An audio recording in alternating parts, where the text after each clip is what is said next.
What up? Welcome back to the channel. I'm J and we are locked in. This is the recap of episode 5 of BMF. Now, it was a good episode. We had a live show on Friday, 4 hours long. Very good. Make sure you go back and watch that. Now, we know Meech and Terry are down in Atlanta and they need to open up shop ASAP because the money is low and we in the new territory. But before we jump into this and break down the episode, if you like BMF content, live after show discussions, theories, breakdowns, and predictions, hit your subscribe button, turn your notification bell so you get something every time I upload. Make sure you hit that like button and follow me on Instagram right here. Now let's go ahead and jump into this and see how Terry and Meech are adapting to Atlanta and how the customs are a little bit different than it is up in the north. This is episode 5, the recap. You blowing money fast on this side. I think I'm Big Meech. Meech and Terry are driving down to Atlanta and they're having flashbacks of when they were growing up and listening to the music of the good times. Denise is jammed up. We know that she was moving weight for Terry last week and she didn't know why, but she did it. And now Detective Brian isn't letting her out of jail or the interrogation room until he gets answers about is she transporting drugs for the Flennory brothers. You know, anytime they bring food into the interrogation room, that person is typically going to give up information to bring someone else down, aka snitch. But in this case, Monique comes in and actually saves Denise and tells her, you need to be quiet. She's not representing Denise, but she's there on behalf of her counsel. And the proposition that they have for Denise is take the charge, don't say anything, and her son's school tuition will be paid for.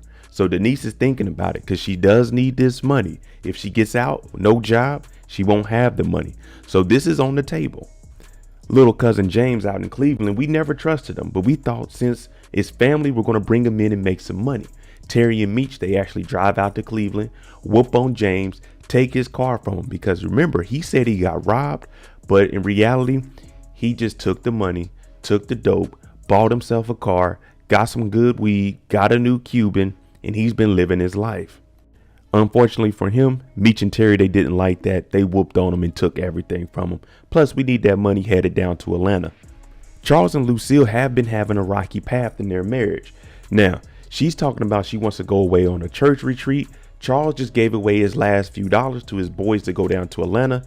And now him and Lucille are having a conversation that they need to have. Now, it doesn't go the way Lucille wants. Charles storms off. She looks in the guitar case to see if he has any of the dirty magazines. Now, you remember Pastor Swift told him to put it somewhere else. So Charles, he at least got rid of the magazines, and Lucille is starting to see maybe just a little change on a scale of 1 to 10, a 1 in our man Charles. Lamar is still terrorizing the streets, taking money, jewelry, cars, clothes. It doesn't matter. If he sees you out, you're not with him or Alvin, you will be owing him. And right now, Lamar feels like he's on top of the world because he just chased the Flennory brothers out of the city. Meech is still trying to convince Terry to get his head in the game and forget the school books. We need to get to the A. Now, when they get to Atlanta, they arrive at the underground. Now, this is a historic spot. Real nice, but be careful down there because they will steal. But they meet up with Earl and they haven't seen each other since Vegas. Now, Earl is telling them, listen, there's a guy named Pint. He can take 1 brick and turn it into 2. But if you boys don't have money, I can't front you any work. Now, Terry, he wants to hit anywhere where he can gamble. He wants to shoot a little bit of dice and make money the old fashioned way. Lucille is headed off to the church retreat. Sister Riley is asking Charles, is he coming? He said, nah, I can't make it. Lucille's getting a little bit jealous. You remember the conversation from earlier, and she always thought these two were flirting with each other. So what does she do? She decides to kiss Charles in front of her to let her know this is still my man and my husband. Back up. Sister Riley said, oh, don't worry, Lucille's in good hands. Terry and Meech go with Earl to go meet up with Goldie. They want to be able to get their feet in the game, and what better place to start than the strip club. Of course, when they come in here in Detroit, they weren't 100% naked like they are down in the A. So Meech, he's enjoying it. Terry is telling him now it's time for you to get focused. They have a little back and forth about their girls, Lori being the best thing to ever happen to Terry. Terry gets on Meech about Monique being on drugs and going in there to help out with Denise because this is their lifeline. And then he says, wait a minute, Terry, have you met someone new? And we all know that's Marquisha, but Terry doesn't say a word. A true gentleman never kisses and tells. In the back room, we see Goldie talking to some drunk named Leon that comes in here every Friday and runs his mouth. Leon gets hit with a beer bottle, and now it's time for Meech to give some of his charm to Miss Goldie and see if he can get anything. I mean anything, an ounce, a half, a whole, whatever we can get. Now this charm doesn't work on Goldie. Goldie's been doing this for years. So she tells him, nah, that's not gonna work. But if you boys want to shoot some dice, come on over to the table. The only thing is this table is fixed. And you see everyone giving signals to switch the dice on Terry and Meech. Terry loses his $7,500 on one roll of the fixed dice. Behind him, you see Meech betting the other $7,500 on Terry. They lose $15,000 in less than 15 seconds. And you hear Terry saying, man, y'all fix the dice. Goldie's saying, whenever y'all want to come back and roll, let me know. So they just got scammed, and they ain't been in Atlanta but 24 hours. Charles is a hustler. The Flenory car service is down, so he's been doing handiwork on the side. $40 for a ceiling fan, and now he has a week's worth of work to do for Miss Mabel. Now she's in there and telling Charles, you know, after you get done with that, this Saturday I'm having some people over. Would you like to come to my party? Bring your dancing shoes. I know you can dance, Charles. You need to have some of you time. And Charles is thinking about it, but he's not really the party type. So he leaves, but he did consider going to this party on Saturday. We all kind of seen this coming. Detective Brian is at work, looking at his board, all the usual suspects. Veronica brings in his son, Kevin. Now, Kevin doesn't have any shoes on because it looks like the bullies at school be getting on him. So Detective Brian wants answers. Now, Kevin, we know he's not a fighter. We know he doesn't like sports. And Detective Brian is saying you have to defend yourself because if you don't, these boys are going to be on you for the rest of your life. And Kevin is just saying, Dad, won't you listen to me sometimes? So Detective Brian knows he needs to go to the school and try to solve this on his own because Kevin, one day is no shoes, next day is no pants, no shirt, no jacket. It ain't no telling what's next. Lamar and Alvin are still ripping and running the streets. Lamar has on 15 chains. That means 15 people got jacked and robbed. They're serving him 5-star meals at the Cheese Coney spot. He's living like a king. Alvin is enjoying this because Alvin's never had any power like that. But Lamar gets down to business and tells him, if it's the last thing I do on earth, it will be putting Meech in a body bag. So no matter what's going on, good or bad in Lamar's life right now, Meech is the #1 priority. Detective Brian arrives to the school to talk to the principal. She's basically telling them, if Kevin isn't telling us anything, Brian, then we can't do anything for him. I'm sorry, but Kevin, are people picking on you? And Detective Brian is saying, you can't protect my kids. But the principal is right. They could look into it. Of course, in the 2000s and 20s, they'll do it a little bit differently. But back then in the 80s, if you weren't saying nothing, there was no crime or there was no ill intent. So we can't do anything for Kevin. Brian looks down the hallway and he sees the kids that have been bullying his son. So he decides to take matters into his own hand. Since the principal won't do anything, the school district, don't worry about it. We'll handle it offline. Back at the office, it's been a long week for Detective Brian. Meech and Terry are gone. He gets to work. The commander's telling them, y'all messing up in the streets. No one's being brought down. Y'all not working hard enough.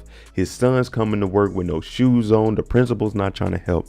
So right now, it's not a demotion, but it looks bad because normally Detective Brian is the one leading all of these investigations. Well, you remember the old guy that was his rival? He's up here and he's like, look, there's murders connected to K9 and we're going to take K9 down. Basically saying Meech and them, we haven't heard anything from them. Let's go after K9. Lamar is still trying to get Meech. It doesn't matter what I do today or tomorrow. It's what I do when I get my hands on Meech. Now he goes to see Monique. Monique sent the kids off. He's like, look, I just want to get in there. I just want to touch you. I want to see my kid. She's like, nah, man, you shot Meech. You can't come around here. And he's thinking, why are you defending Meech? Not knowing or getting any of the clues that Monique doesn't want anything to do with you, Lamar. She pulled a gun on you. But Lamar is standing there, looking the gun straight down the barrel. And he's like, Mo, I want to be here for you and my child. She's like, Lamar, get the hell out of here. Closes the door. Detective Bryant just left work. Veronica's been talking his ear off. He has to go talk to B. Mickey. Now he already has a lot of dirt on B. Mickey. 2 guns. Now he's telling B. Mickey, I need you to go handle some bullies for my son Kevin. But you remember Detective Bryant told him when he moved B. Mickey's mom to a better hospital. This is family business now. We family. Charles decides to go to Miss Mabel's house Saturday night for that party. Because what are you doing on Saturday night? I'm not doing anything on Saturday night. I might go to Miss Mabel's. He come in there, that man clean too. Sweatshirt, no undershirt, dancing shoes, ready to hit the flow. And this is before Juvenile backed that thing up. But she was backing that thing up and Charles was catching it. Woo wee. Now this is a party. After meeting up with Ty, Meech and Terry, they're trying to get put on, but they don't have any money. So they decide to go get Goldie and try to get some of the money that she stole from them back. Now she's not throwing a dice game tonight. And they're saying, we're not here for your money. We just want an opportunity to win our money back. Meaning, we respect what you did. We were newcomers. We were green. You know what I'm saying? We didn't know what was going on. But can you put us in touch with someone else running the game so we can run some game on them like you did? Because the name of the game is running the game. After a long night of dancing, Miss Mabel and Charles, they get a little closer than what we seen on the dance floor. And they end up having a connection that we were not expecting from Charles. Charles let us all down here.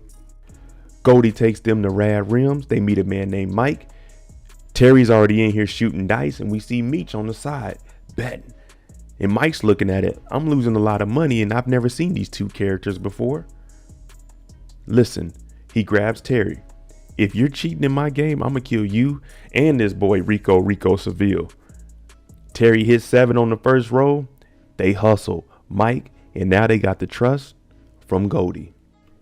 The boys bring the money back to Ty's house. Now he only has 5 bricks because this is a drought. So they're looking at it thinking they were going to get more work because they're driving this back to Detroit.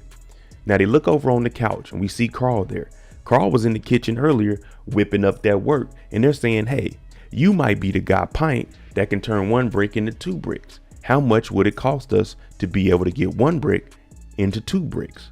Now he tells the brothers, if I teach you guys how to whip up a brick like I whip up a brick, then I won't be special.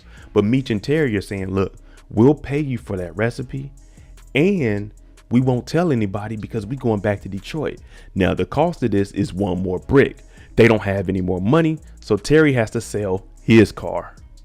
After 5 long weeks of not getting none, Lucille and Charles, they get a little bit closer. Charles just had a wonderful evening at Miss Mabel's, and now he's getting intimate at home with his wife. It's been a long time. She shouldn't have left me without a dope beat to step to. After 27 seconds of action, Charles rolls over and he begins to regret the choices he made earlier by going to Miss Mabel's house and then coming home and sleeping with his wife. Charles was wrong. I tried to defend him, but he was wrong. B. Mickey does exactly what Brian wanted him to do. He goes and meets up with Marcus and basically tells him, listen, you're going to stop messing with Kevin. So if there's any other issues, deal with me. Now the young man Marcus, he's a tough guy. Remember, he's the bully. He said, what you going to do? It's 3 of us. And B. Mickey commenced to whooping his tail.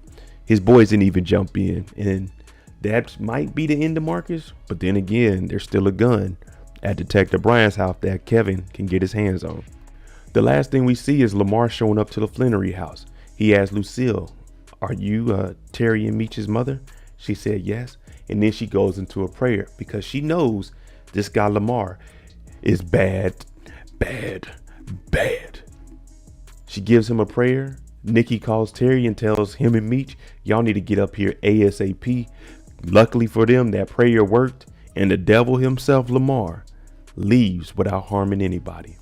All right, let me know what you think about episode 5. How did you feel about them giving us the setup in Atlanta and then them actually coming back to Detroit? I always said they needed to finish up the storyline between K9, Lamar, B. Mickey, Boom, Markeisha. So I'm glad that they're going back so we can go ahead and finish that. And I'm also glad that they introduced a new character so we at least know they'll be making trips back and forth to Atlanta. But let me know what you think. I'm Mo.J. If you like this content, hit that like button, hit that subscribe button. Thanks for watching. I'm out.